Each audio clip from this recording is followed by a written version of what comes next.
Welcome back to the Marc Guzman Experience, the portion of the podcast that works to feature the Bay Area and the many people in it. The San Francisco Chronicle recently published the San Francisco Homeless Project, which saw 31 writers from different news organizations spend 24 hours on the street with homeless people in the city. During that time, they documented the serious and intense struggles homeless people have to endure, from violence, theft, drugs, and disease. Our guest today is Otis Taylor Jr. Otis is the East Bay columnist for the Chronicle and was one of the 31 writers who took to the streets to learn the truth about homelessness. And the truth is, homelessness is far scarier and more complicated than ever before. Otis Taylor, welcome back to the podcast. Hey, man, thank you for having me again. It's a pleasure to be up here. I enjoyed our conversation, so let's chop it up again. Yeah, for sure. So I always have to ask, what has your attention right now? Well, right now there's a few things, but I'd say top line is homelessness, particularly in the East Bay. And actually, right now, top line is homelessness in the Bay Area. I don't know about you, Marc, but I can't drive by or walk by a homeless encampment or a homeless person without feeling a pang in my chest. I feel that what we see on the streets is a reflection of us, and it hurts me. And it's almost as if I want you to feel the same pain, because it's got to be a collective effort. I mean, I can write about it, introduce you to folks who have experienced homelessness, but without, having cities, not just city leaders, but residents on board with and demanding to help. I mean, this is about humanity here. This is not just about someone, whether they can work or not, or manage their money, or if they're a drug addict, or if they have a mental illness. This is about humans helping other humans. Yeah, and there needs to be a lot more light shed on this problem, because it's kind of like in many things, you're only as strong as your weakest link. And when you have a very rich society with a lot of different, just the extreme amount of wealth here in America. Crazy. I mean, when you think about that, in order to be in the top 1% income earners in the world, you have to make $35,000 US and higher. And then you take that and compare it to, okay, we've got a great nation here, so much wealth here, yet we have this big giant problem of people living on the streets. And one of the big issues is, and we'll get into the different myths that people think about homelessness. And it's hard for a lot of people, especially if they haven't experienced homelessness or know anyone that's homeless. It's very hard for them to connect and come to terms in their mind with what that person's going through. And so that's basically what you've done with this latest article with a few other journalists. And what we're trying to do here is kind of shed light and try to get other people to at least come to terms with what's really going on. So what I've found, Marc, is that, I not only talk to people who are homeless or have experienced homelessness, I talk to residents who are upset that, say, people are sleeping in their cars or in their RVs in their neighborhoods. I talk to people who are upset that, half a block away from their home is a homeless encampment. I talk to people who are upset that their trash, it accrues when you have a tent city, in your neighborhood. I get that, but what I hear is that that there's this disconnect to what people who have homes, what they believe about people who don't have homes. And one of those things is that there are people who haven't had the same privileges, the same advantages, the same resources to progress in life. And if all things being equal, if, say, a white homeowner in, Rock Ridge, a nice neighborhood in Oakland, who's been to, a private school and then went to an elite college, and then they have a job making over $100,000 a year. It's very different than a person who grew up in West Oakland in poverty, went to a terrible school, didn't even graduate high school, has no college degree, and your job prospects aren't the same. And furthermore, the amount of money you can make is not the same. And when you think about it, like, I can afford the rent in Oakland. I have a college degree. I have a job. If I don't have a college degree, what am I going to be able to work in Oakland without any skills, without any formal training to do a job? Well, then, yeah, I could go to a fast food restaurant, but am I going to make enough to live here? You know that. You're not going to be able to sustain yourself. And then furthermore, when you're thinking about, well, I need a car to get to a job. So if your car breaks down, then maybe you can't pay your rent. Well, if your rent is late 1 month, well, then I also need to eat. I need to get the car back. I think it compounds.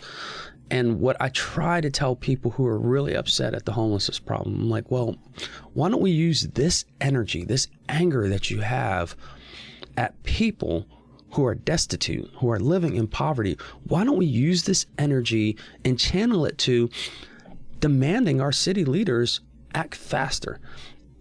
I don't want to put all the blame on city leaders in the Bay Area, because they are trying different things. I just think they're not moving fast enough. And then they do run into some issues, and I'll give you a perfect example.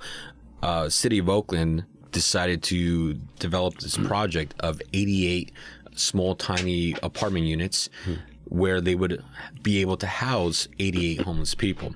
They have a manufacturer in Vallejo that's already made these 88 apartment units, and they ship ready with appliances, everything.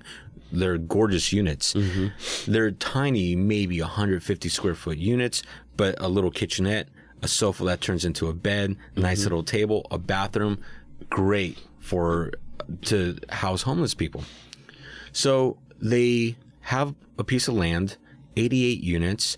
However, because of opposition from neighbors, they've had to then cut back the program, and they're now down to 4 units. Like, out of 88 potential housing units, they're now down to 4. Yet all the neighbors keep complaining of all the homeless people in the area. Well, here's an opportunity to house them. And yet people then argue. And so this kind of goes back to a topic that I've been discussing on the podcast, is the NIMBYs, the not in my backyard people, where they want solutions, but they don't want the solutions to be anyone or anywhere near them. And that's a huge problem. Yeah, they want it arm's length. The NIMBYism really struck too in San Francisco, where the city has proposed had proposed a navigation center. Well, a navigation center is basically a full stop service shop for homelessness. You provide a bed, but then people can also get access to social services, like getting their driver's license, health. Maybe people are ready for employment. But Embarcadero neighbors said no. And they vehemently even started a crowdfunding campaign. So think about this. They started a crowdfunding campaign that raised over $100,000, I think, in a matter of days. To fight it? To fight housing people. That is where we are right now. And that's why I think it's incumbent on me to try to reach those people and say, look, you're pouring money into basically saying we don't want this solution anywhere near us, and then you're mad at your city leaders who say no, this is a viable option. What I think in that case is that I think residents don't realize that if if I take people who are living homeless in your neighborhood, and you already say there's a problem with crime and drug use on the street, well, guess what? If I'm able to move all those people through a navigation center, I get to know them. And if there is crime in the neighborhood, I'm able to more quickly find out who the culprit is and maybe even get some of the stuff back.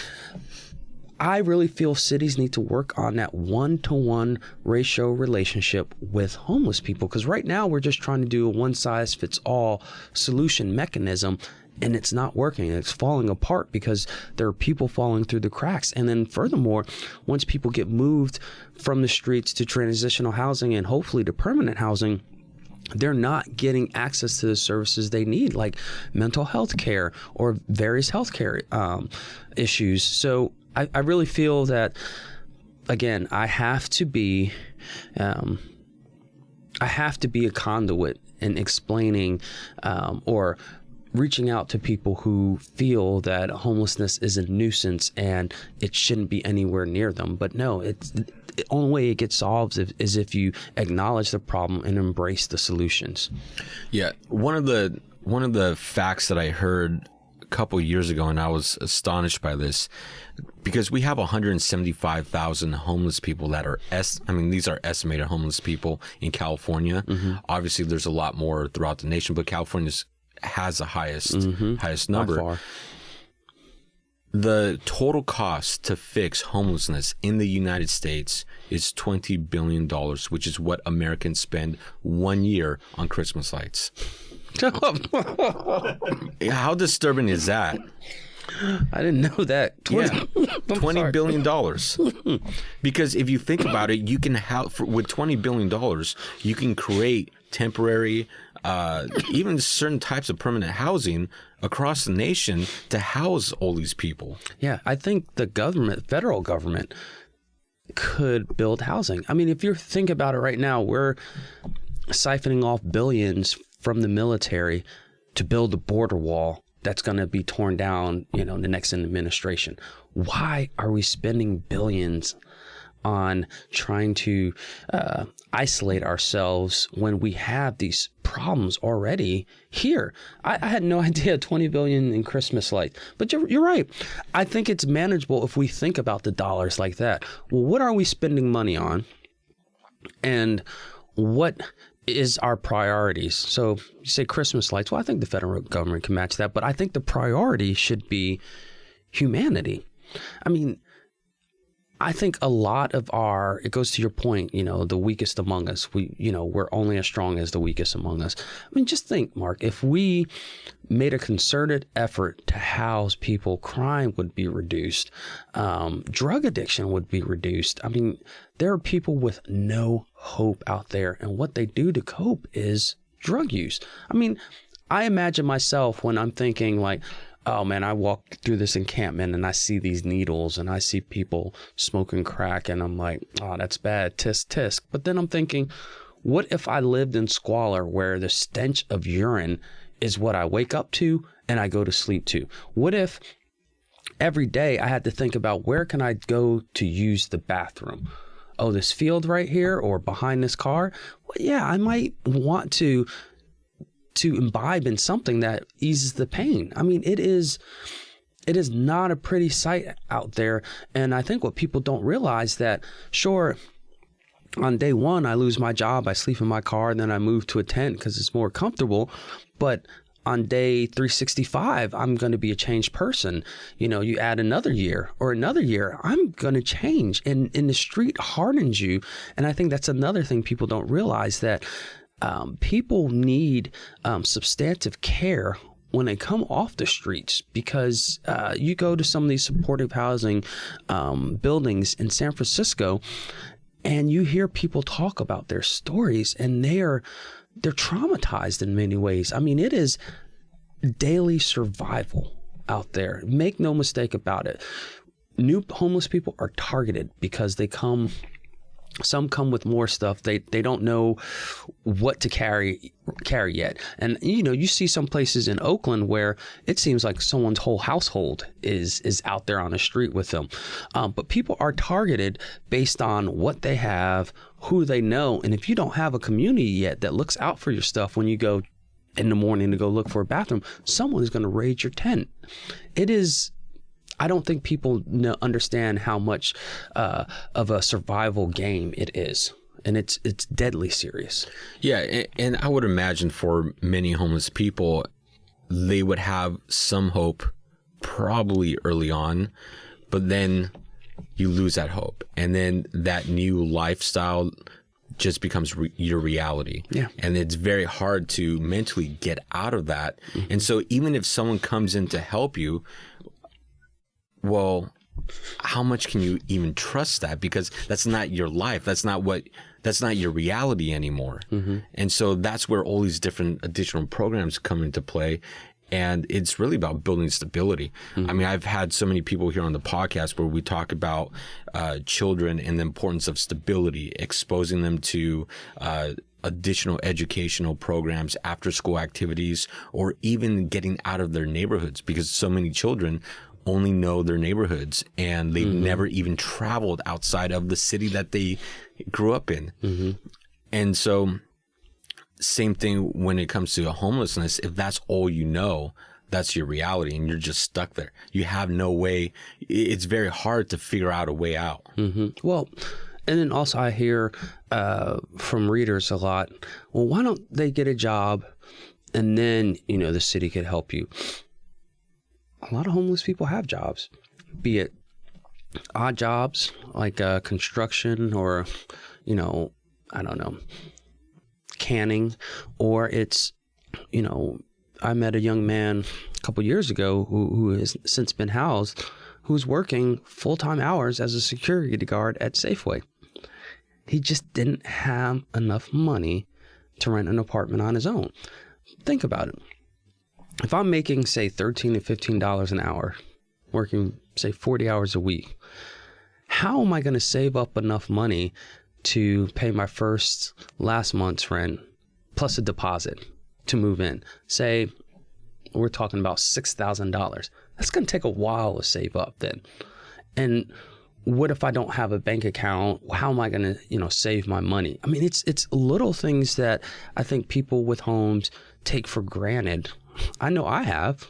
I mean, there was the other day I was running late to a meeting, and what did I do? I opened my phone and called a car ride service.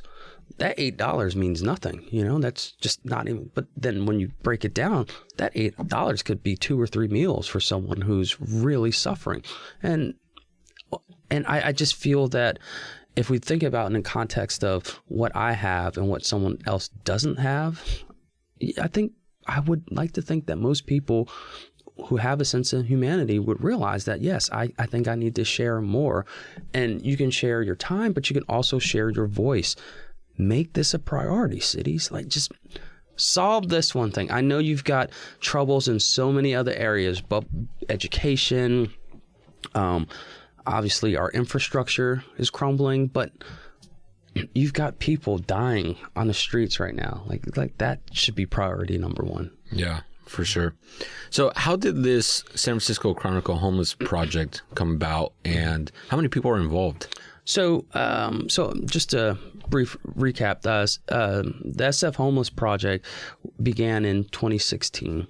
Was brainchild of editor-in-chief Audrey Cooper, who got together with KQED and just figured what would happen if on one day all these Bay Area news organizations got together and wrote about homelessness.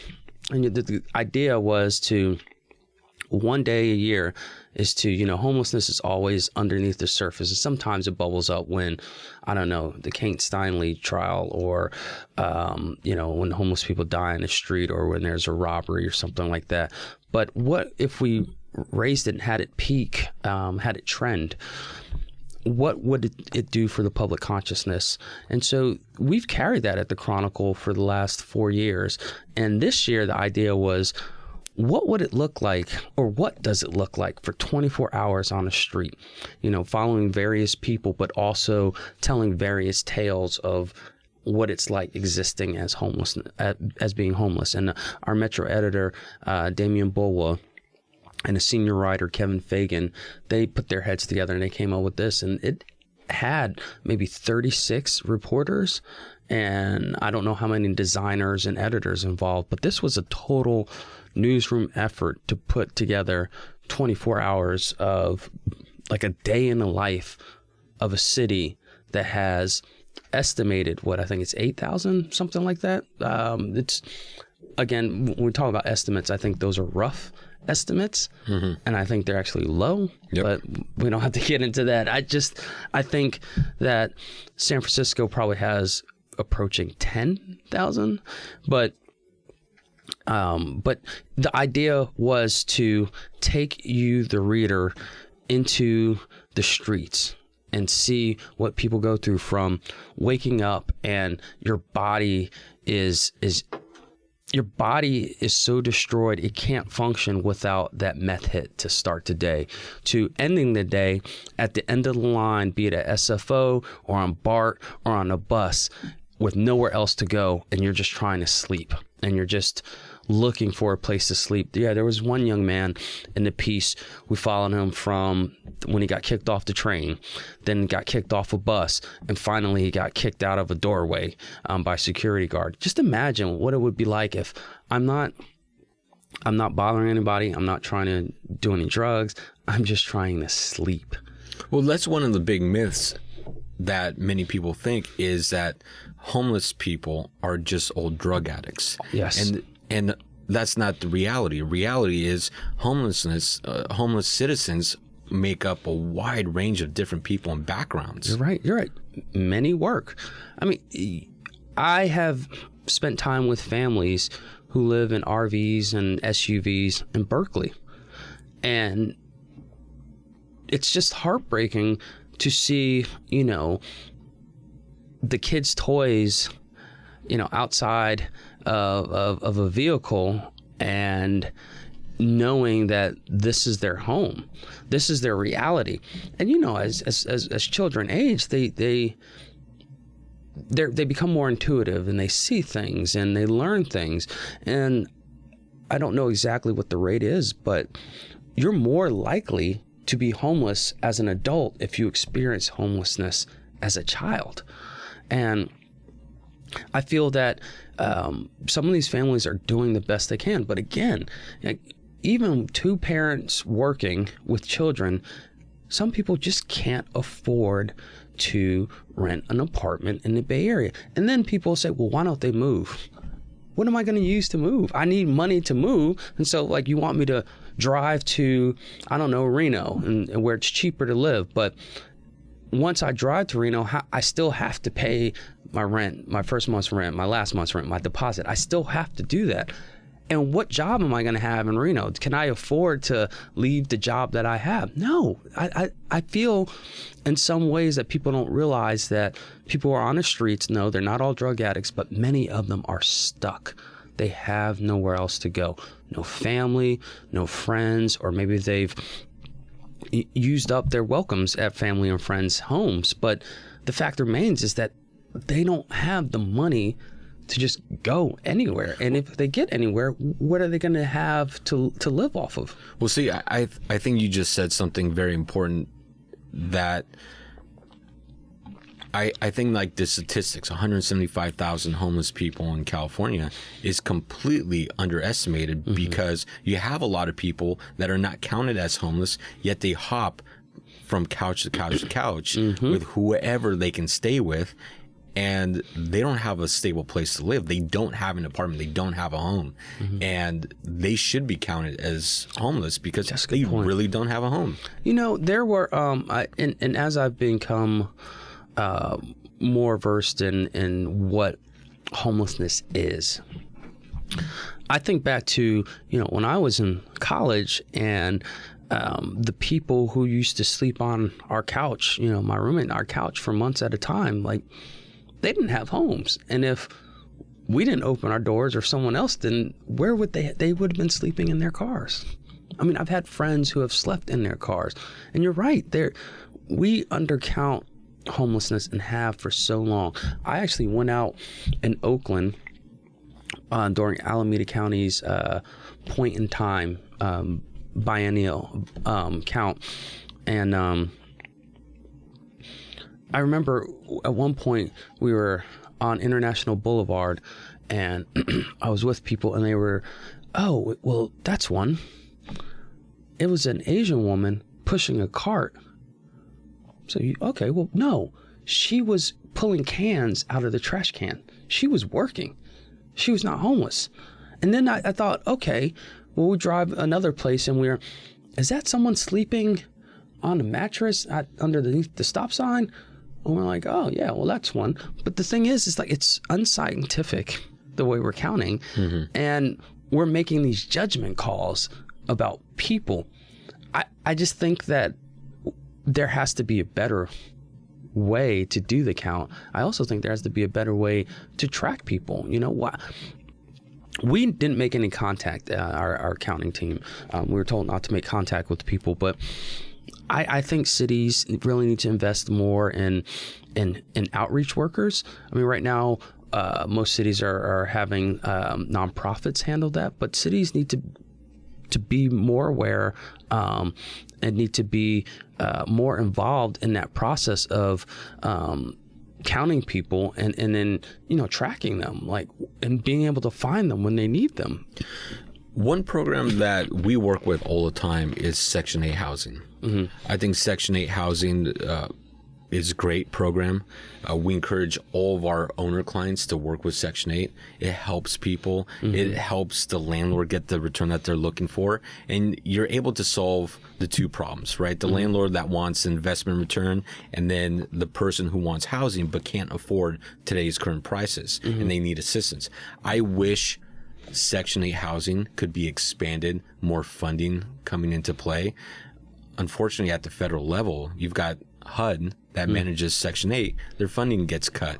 Yeah. and it's like, well, if we're trying to solve this problem and if we can house more people into rental units, mm-hmm. let's get them the funding, let's get them the housing assistance, and that'll help. Now, one of the other problems is we just don't have enough inventory too. And then it's hard to build. Well, that. So how hard is it to build right now in the state of California? It's extremely hard. And I went to a presentation where in San Jose, they want to build a transit center, mm-hmm. right? And this is a transit center for commuters. They're going to have light rail, high-speed rail, Uber, other taxis. They're going to have a bar, a lot of different things, right? There's 27 metropolitan transportation agencies here in the Bay Area that they have to coordinate with to get this one structure built. And it's becoming very difficult because every agency they've got their own motivations. They want their own thing, right? Same thing when it comes down to housing. Mm-hmm. You want to build, in fact, a lot of people have been criticizing Google, Facebook, and a lot of these tech companies for not building more housing, not helping out their own workers, and causing mm-hmm. the big spike in housing, right? Now, Google recently announced, because they have a few chunks of land mm-hmm. that they already own, and they say, you know what, we're going to work on rezoning these from commercial to residential, and we're going to build all these apartment units. Mm-hmm. They haven't even started the process. People are already protesting because they don't want these apartment buildings near their homes. I mean, this kind of keeps coming up over and over again. The NIMBYs, right? Yeah. Mm-hmm. And well, what do we want as a society? That's really what the question comes down to. Do we want to help out our own citizens, the people that live in our own cities, our own state and nation? Or do we want to be stuck in this cycle where we just simply complain of things we don't like, but never really contribute to a solution? Or say that, no, this isn't the solution. I'm for this, but this isn't it. A problem like that is happening in my neighborhood.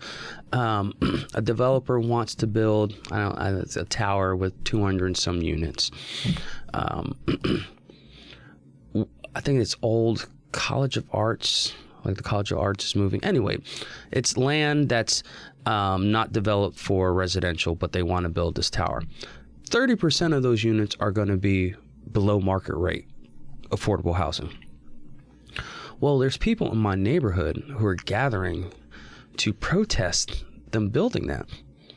They've like plastered signs in like coffee shops and on light poles, and their reasoning is that that's not enough affordable housing. So they're under the guise of, oh, that's not enough affordable housing, so we want more affordable housing. Until you have more affordable housing, you can't build it. But then as a developer, like I understand the economics of it. Like without some crazy tax breaks, like there's only so many units that you can have below market before you break even or begin to turn a profit on the project. I get that. 30% is what the Bay Area right now is what they're trying to make as standard for new developments. I don't see a problem with it, but I understand the neighbors are against it. But I'd rather them be against, a tower, maybe, excuse me, disrupting some of their views, and you saying it that instead of saying there's not enough affordable housing. It's like, come on, like what is this really about? Yeah. And if it was a shorter building, I wanted, some of them have complained, I want to ask them, if it was a shorter building, would that be okay? Like if it's just longer, not as tall? Well, even shorter buildings, it's amazing what they complain about. There was about an 80, 90 unit structure that was going to be built in San Francisco, which had to be cut in half because the neighbors didn't like how it casted a shadow. It's like, okay, well, do we want more housing so we can house more people? Mm-hmm. Because more housing, more supply, it'll lower the prices. Yeah, it's everywhere. I understand that people near MacArthur Boulevard, there's a massive, I think it's 400 unit building going up right now. And yeah, it's huge. But I really think we need to have this balance between... because of course people say that's going to gentrify the neighborhood, but I think we have to strike this balance, because I think what anyone can't deny, let's just take it to the basic level. We need more housing. All right. Do you agree? Agree. Okay. So even if we don't agree politically, we need more housing. Well, the existing stock is being taken up by people who are paying market rate or above because landlords know I can get a higher price for this place. Well, what if you funneled people who are moving into these neighborhoods into the newer developments, and then let people who want to stick around and live there stay in their units or have access to the existing units that are already there? I just don't see a solution to homelessness or gentrification unless more housing is built. It just has to happen. There's no way around it. Yeah, I agree. So how do reporters make contact with people on the street, with homeless people, to build that relationship, to then follow them and get the story? I mean, how does that relationship even develop?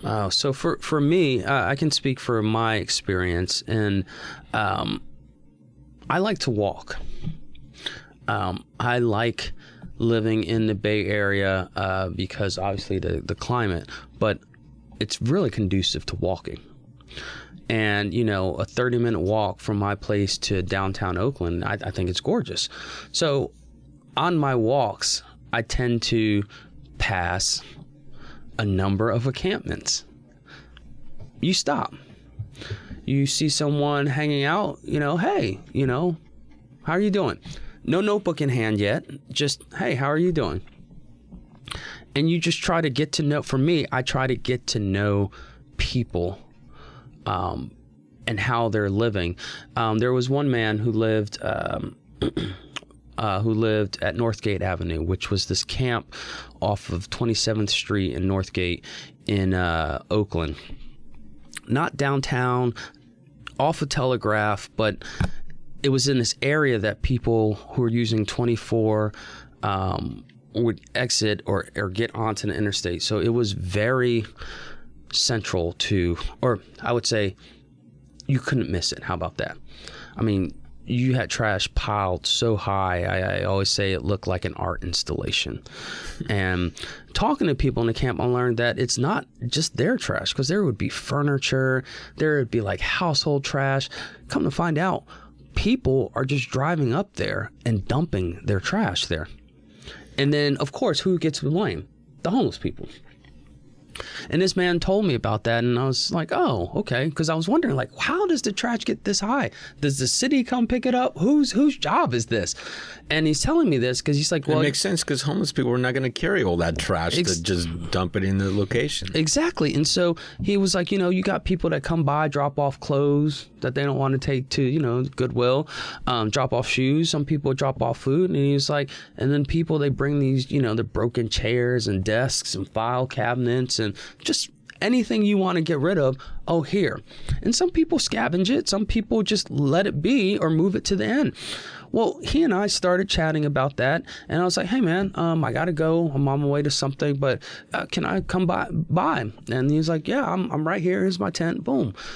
I went by, and then it's like, hey, can I interview you? And it started a 2-year relationship with this man, and I was able to follow him from living in a tent to living in a box, a wooden box that someone built for him, to moving into these transitional housing, what they call the tough sheds, and then moving into his first apartment since he was homeless. His name is Marc Emory, and he opened up about his life growing up in West Oakland, youngest of 10 kids, how he used to like to roller skate around the lake, and had his own place for 18 years until the landlord raised the rent from $800 to $2,100. This man was living off of less than $1,000 a year on SSI. He can't afford that rent jump. So he's evicted. He sat on a couch that the landlord took out to the curb for weeks after that. He had no idea. He slept in his car. He had no idea where he was going to go. His nephew built him his first tent, or put up his first tent on Northgate Avenue. So it's like a cross-generational, it's a family issue there. But I followed this man for 2 years, and he really shared a lot about his life. And I'm sad to say that July 16th, he passed. He was in his apartment for not even a year, less than 9 months. And that really opened my eyes to, so what my idea was to follow a person from homelessness to success story. But what I didn't realize, and what I failed to realize, and what I think a lot of people don't acknowledge, is that even if you get a house, it's hard to wash off the 2-3 years that you spent homeless. According to his sister, his death was alcohol related. He had bleeding on his liver, and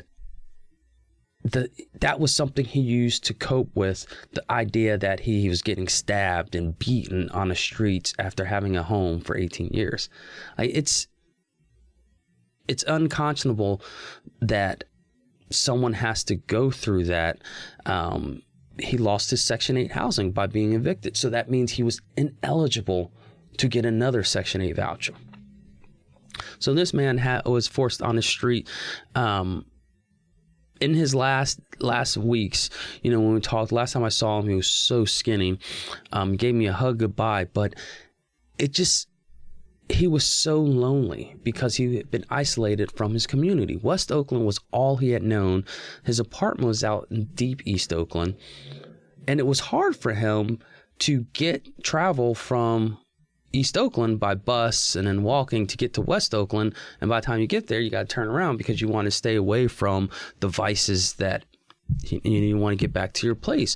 But then also you have to keep an arm's length of people who you used to be daily friends with, because you don't want them to move into your place and mess up your situation. It really opened my eyes that once you give someone the keys, it's not over. That's just one battle of this rehabilitative journey that's over, getting the keys. Then you have how do I resurrect my life? How do I live inside again? Again, Marc, you know that 2 or 3 years on the streets, your mindset has changed. You mentioned that earlier. Your mindset has changed to the survival mode. At Marcus's funeral, I talked to another man who had spent a decade on the streets, and he's talked to me about how he's had trouble with roommates, in the housing that he's in now, because, they all come from the streets, and some people adjust quicker than others. And he's like, even I have had some problems because, my one roommate complains that I don't keep the kitchen as clean. He's like, I see a little grease on the stove. It's cleaner than what I had on the streets. But one roommate's like, no, you got to keep this clean. But then he says another roommate, they throw everything as soon as they get into the place, their clothes, their shoes, everything is just left wherever. He's like, they're not used to folding or even cleaning themselves, let alone, living considering what other people are in the house. And I just thought, what, to me, that's a no-brainer. I'm going to be respectful of my roommates. But when you come from living on the street for multiple years, man, you're not thinking about that. You're still out there. You're still trying to figure it out. And you're still, Marcus used to say, it's, I hear a little noise. He's in a house with a door that locks and he's jumpy. Like, is someone coming to take my stuff? I hear voices outside on the balcony of this place. I wonder if someone's trying to come get my stuff, because that's how he lived in fear. I mean, he's been beaten over the brick in his head when he's just opening his box and someone comes in there and takes some of his stuff. The trauma. I had a line that there's a lot of traumatic situations that happen, and then they end up with PTSD. Mm-hmm. And I don't think we have considered that. I know, people with homes, and my inbox is full right now with people, some saying, oh, it's a sad story about Marcus, but others saying, oh, so am I supposed to pay for that bum to live? And it's just those disparaging remarks aren't going to solve the situation.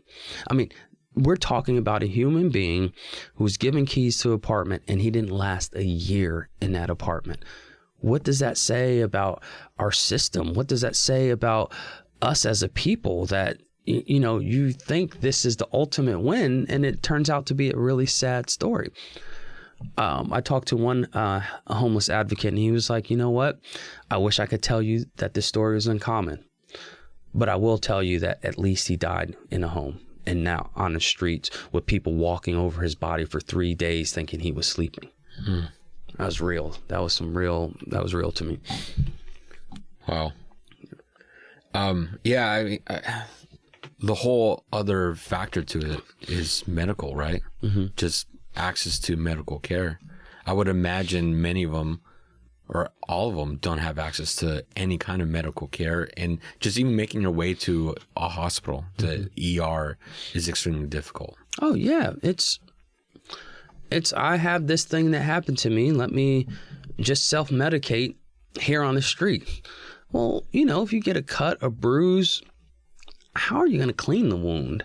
I mean, we're talking about there's not running water out there, and who knows if you have a bottle of water sitting around.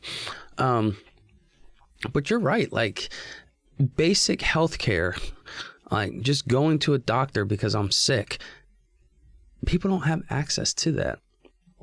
And if you do have access to it, like one of these nonprofit organizations, many people don't have the patience to wait in line for an hour, 2 hours, 4 hours. Many people don't have that time to leave their stuff unattended, because guess what happens?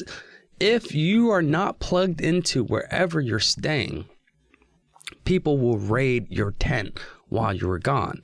And then if you're one of the folks who likes to stay away from people, stay apart. You still can't leave it for that long, because guess what? Someone somewhere is watching you. Be it on the street, or I found in some instances that homeless people have been targeted by people with vehicles who roll up and take their stuff. Like that to me has been underreported. There was a man who lived in a RV in this lot off Wood Street in Oakland, and he was like, my stuff keeps getting stolen. So he stayed up one night and watched. And he's like, this black pickup truck rolls up, just takes my ladder. And this is what he used to, because he had solar powered his vehicle. So they're just taking his tools and stuff. And there's nothing. He's an elderly Vietnam veteran who walks gingerly, and he's not going to stop two able-bodied men from taking his stuff. But yeah, there are scavengers, who just go around stealing from homeless people. Think about that. It's just mind-boggling to me that everything is going against people who are unhoused, and we have communities that think everything is their fault. Like that communities have no responsibility for taking care of people that live nearby them or next to them. Yeah, it's literally kicking someone while they're down. Yes. Yeah. Mm-hmm. So, based on your experience, what's the percentage of homeless people that are undocumented immigrants? That's a good question. And I have, I try,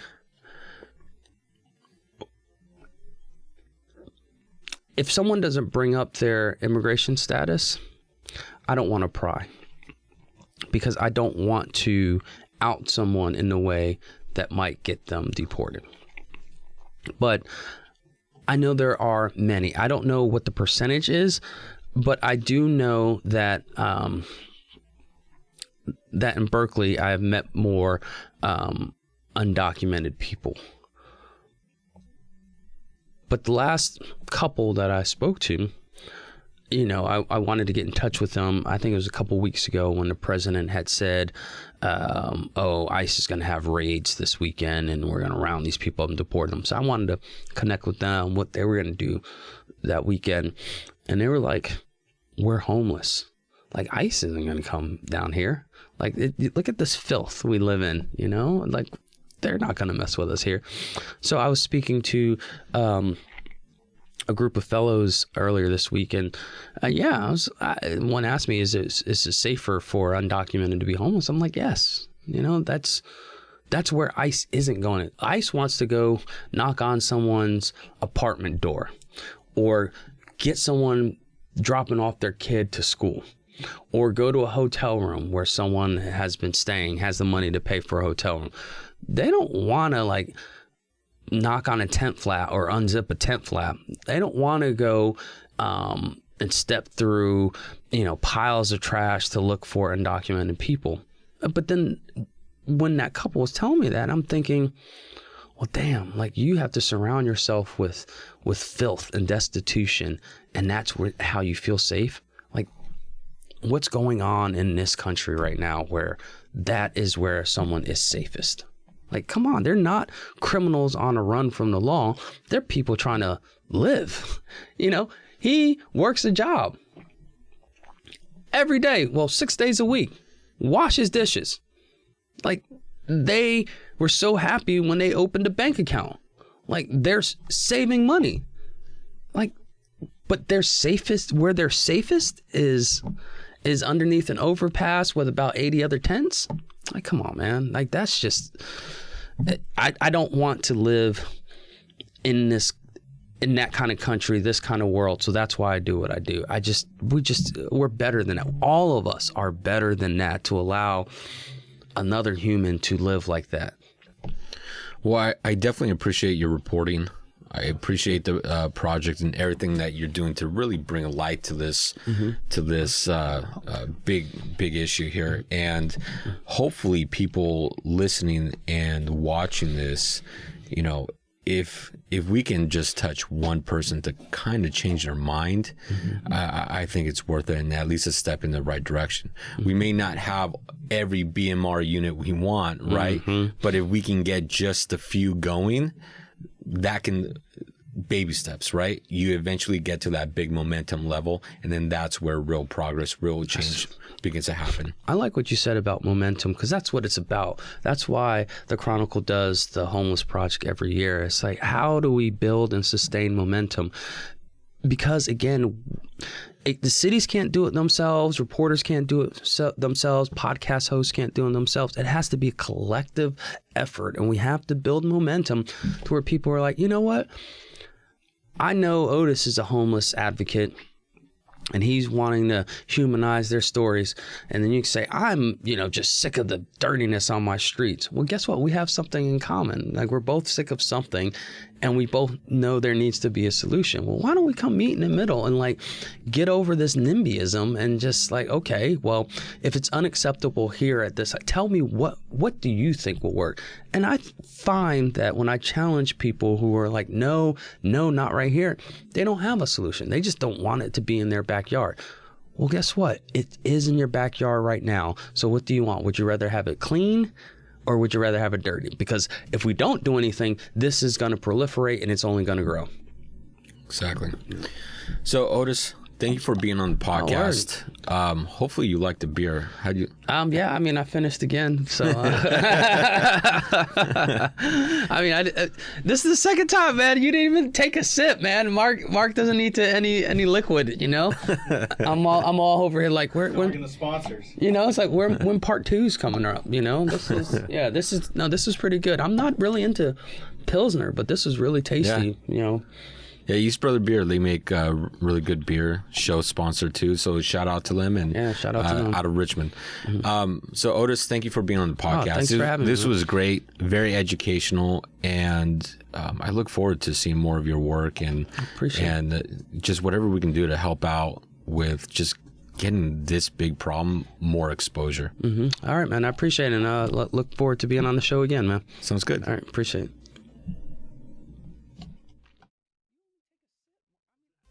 I really, really want to thank all of you for listening. It means the world to me, and I hope today's episode provides you value in your day-to-day life. I created this podcast to help showcase the many great people that live in this world and help share some knowledge that I've learned along the way in life. Again, thank you for listening. Check out our sponsors, and I'll catch you on the next episode.